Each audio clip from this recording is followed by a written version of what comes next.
પૈસા તો બધા આપે, જેની પાસે વધારે પૈસા હોય એ કોઈને પણ એને કંઈ પૈસાનું મૂલ્ય નથી, એને લાખ 1.5 લાખ રૂપિયાનું દાન કરવું એ જરાય અઘરું નથી. પણ તમે આખો દિવસ વ્યસ્ત હો, એમાંથી જો તમે 2 કલાક કોઈને દાન કરો છો તો હું માનું છું કે એનાથી મોટું કોઈ બીજું દાન નથી. સમય આપો, કોઈ વૃદ્ધ પાસે બેસો. મેં કેટલા બધા લોકોને એવા જોયા છે કે ઘરમાં વૃદ્ધ વ્યક્તિ હોય, ઘરની જ વ્યક્તિ હોય, એને સાંભળે નહીં. એની પાસે ભૂતકાળ સિવાય કંઈ નથી, એને કંઈ કહેવું છે, એને પોતાના વીતેલા દિવસોની વાત તમારી સાથે શેર કરવી છે, એને તમારી સાથે અનુભવ શેર કરવો છે. એમને સમજાયું છે કે હવે એમની પાસે બહુ સમય નથી, એટલે રહ્યો સમય તમારી સાથે વિતાવવા માંગે છે. એમની પાસે જે બચ્યો છે એ સમયમાં એ તમને ઉત્તમ જ્ઞાન, ઉત્તમ શિક્ષણ, ઉત્તમ વાત કહેવા માંગે છે. પણ આપણને શું લાગે છે? આ દાદા આખો દાડો બોલે છે. તમે ત્યાં એમની પાસે બેસો એટલે જૂની વાતો કાઢે, પહેલાં આવું હતું નવસારી, પહેલાં આમ હતું, અમે અહીંયા હતા, અમે આમ કરતા હતા. એ વાત કોઈને સાંભળવામાં રસ નથી. મારે બધાને કહેવું છે કે જો તમારા ઘરમાં કોઈ એક વડીલ, એક વૃદ્ધ હોય ને, તો એમ માનજો કે તમારે ત્યાં એક આખી લાઇબ્રેરી છે,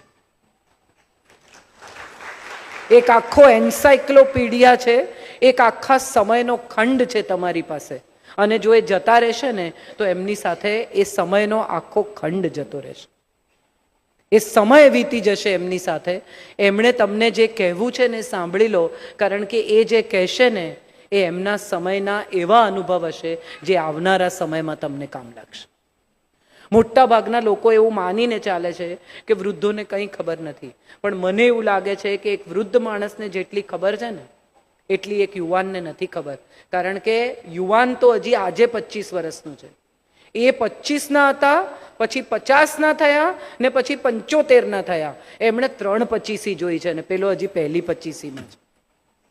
એની પાસે એટલો અનુભવ છે, જીવન વિશેની એટલી સુંદર વાતો છે જે આપણે સાંભળતા નથી. ઘરમાં મધર ઇન લો હોય કે સાસુ હોય કે વડ સાસુ હોય, એ તમને એવી નાની નાની ટેકનિક બતાવે રસોઈની, ઔષધની. અત્યારે બધા સહેજ કંઈ થાય એટલે એન્ટીબાયોટિક લે છે, તરત જ આપણે જાતે જ સેલ્ફ મેડિકેશન ઉત્તમ છે. આપણને ખબર, આપણે જ ડોક્ટર, કોઈને ત્યાં તો જવાનું જ નહીં, અને બધા ઓવર ધ કાઉન્ટર દવાઓ લઈને પતાવી દેવાનું. ડોલો લઈ લો, પોતે તો લે, બીજાને સલાહ આપે. શરીર દુખે છે, ડોલો લઈ લો, આમ થાય છે આમ લઈ લો, આમ થાય છે આમ લઈ લો. મારા એક મિત્ર છે સુરતમાં, સાયકેટ્રિસ્ટ છે, મુકુલ ચોકસી કરીને. એ મુકુલભાઈને હું ફોન કરું ને એટલે મેં બહુ વાંચ્યું છે,